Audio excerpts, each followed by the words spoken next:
I've decided to, it's like almost midnight for me at the moment, and I decided to write about a 6 to 12 page script. It's 6 pages total, written front to back. Because I needed a script, because I was making things up in my head, and it was just nuts. So I wrote a script. I'm recording this on my phone as well, so just in case if I can't upload it from my computer, because I'm gonna have to edit it on my, I have to edit it on my phone anyway, so if it doesn't work on my computer, I have my phone. So I read all of this to my sister beforehand. She's a Twitch streamer, so I could probably link her Twitch below if she wants. And let's begin. You wake up and look out the open window. It's still dark out, you think, as you look to the alarm clock on your nightstand and it reads 3 a.m. You look back at the ceiling and wish for sleep to warm over you again. You, however, don't feel restricted. What the? You question yourself as you sit up. You look around and see your bedroom door open. An odd presence lingers at it, and it's calling you. You stand up to shut the door, and you pause next to your bed. As your gaze leaves from the door to the floor, glass breaking behind you makes you jump and run. Zago would break glass to hush your crying when you were little, and it scared you. You still freak out from the sound to this day. As you run and hide in the hallway, Zago can be heard talking.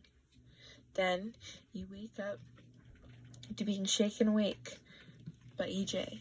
Dude, what the hell, he says, as your eyes shoot open. Did you get a key to be here? You question him as Brian walks into the room. Dude, why are you in here? She's not under your care. When a girl screams, it's my call, EJ starts to say. Can't be, Brian says. She isn't in your care after everyone's asleep, or when they aren't fully awake. Can I be freed, you ask?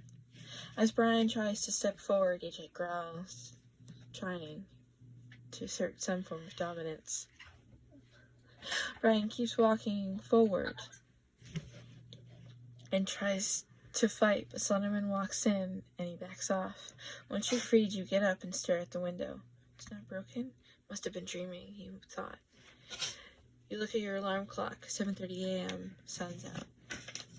Nightmare again, Slenderman asks. I think. Zago breaking the window this time. He keeps trying. He might get in one of these times, Brian says as he finishes putting on his mask.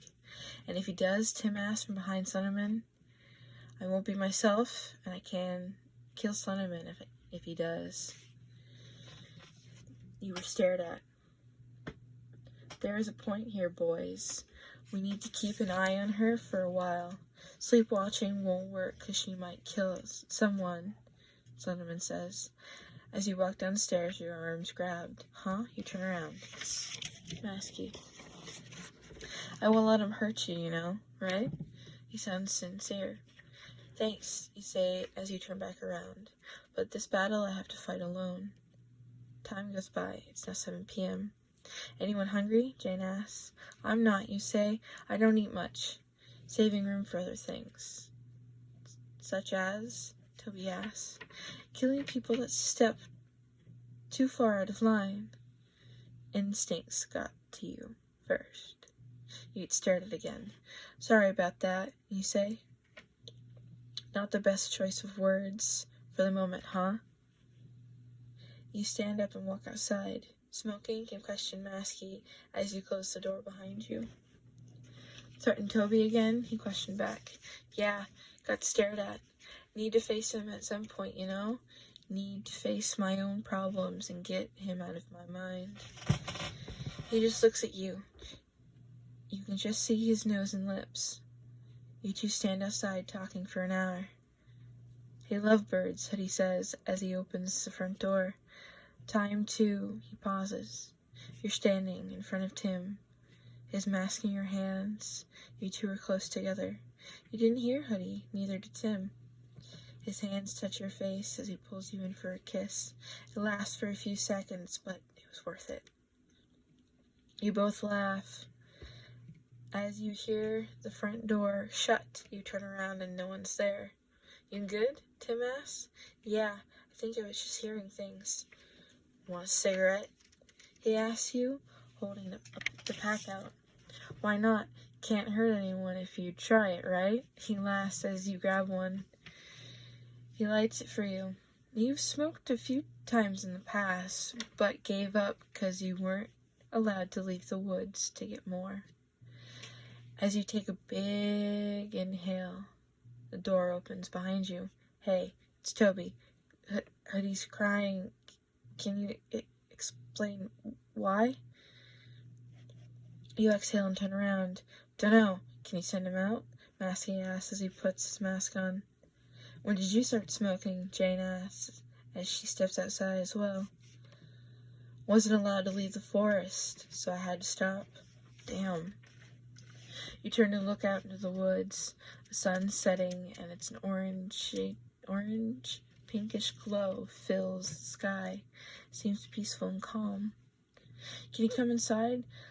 Slenderman wants to talk to you, Toby asks. You put out the cigarette and walk inside. Do you know why he's upset? Slenderman asks. No clue, you say back as he steps closer. Very well. You, Toby, and Masky will go hunting. Without him, Hoodie needs a break, anyway. Very well, then. I am ready if they are. So, you take them hunting alone. It would be peaceful if it was Hoodie, not Toby. But it could be worse, right? 2 hours later, you're full and go back with a bag of organs for EJ. You're lightly covered in blood versus the boys behind you who are completely clean. Did they kill anyone? Jeff asked. She got all the fun in. She knew where to go, so she got the most out of it anyway, Masky says. I'm going to bathe and change. Human blood smells bad, not fresh. As you start to walk up the stairs, you're met with Hoodie standing in front of you. Your gaze meets his. Yes? You get 1 night off from your chains. You're welcome, he says.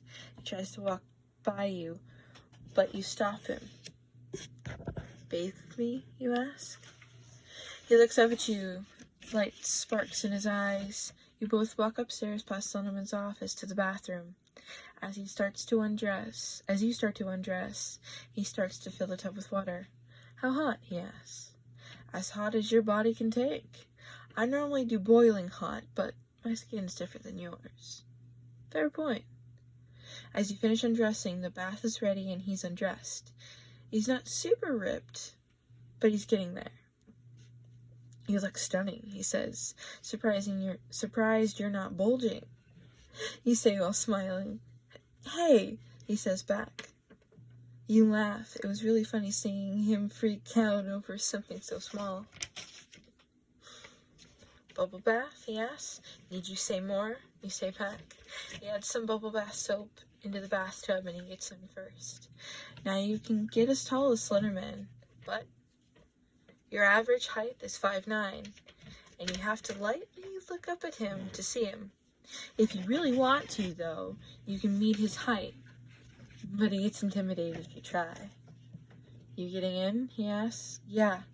You walk over to the tub and get in. It's very small, so you have to sit in his lap. It's not uncomfortable. He's a bit hard, but by not moving, he won't do or say anything. You think to yourself, liking the seat, he asks. Could be worse, right? A knock on the door interrupts the silence. Hey, it's Tim. She in there? Yes, Brian says. Why? Can I come in then? Slenderman wants to know if you're okay, Brian. Not the best time to check in on me. I'll be out later. You look up at him as he wraps his arms around you. You can't tell either of them that you like the other one, or that the other one likes you. We should do this more often, you know, he says. Maybe. 30 minutes goes by and you get out. As you're drying off, Brian kisses your forehead.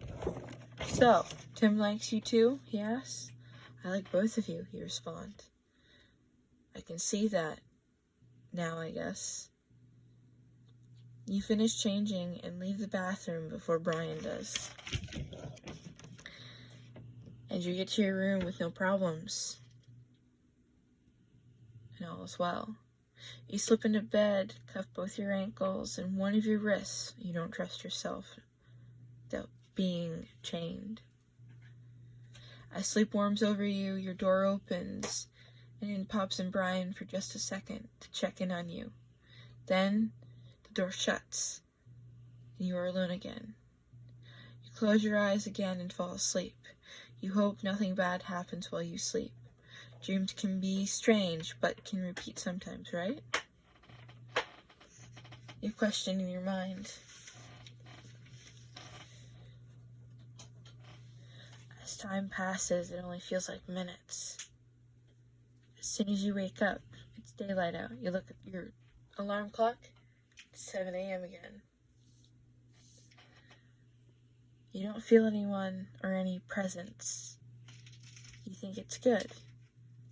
But you realize you're unchained again, and you think a nightmare is starting. As soon as your door opens, you jolt up, wanting to scream or threaten. But once you look at the person, you realize I must have been unlocked while I was sleeping. Brian was standing in the doorway, looking at you, not shocked, a little unamused. So I got you a night off, he says. And you still chain yourself up? I don't trust myself not to lock myself away. I could kill anyone, and I'm most vulnerable while I'm sleeping. And by giving me a night off, what does that do? It can harm so many people at once. Fair point. But your uncle's pissed.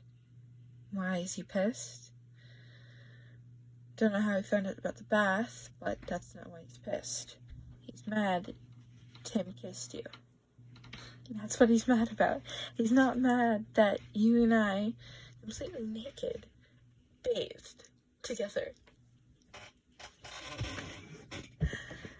And a light chuckle leaves his lips, and he goes, well, either I'm dead or Tim's dead. I think it's Tim.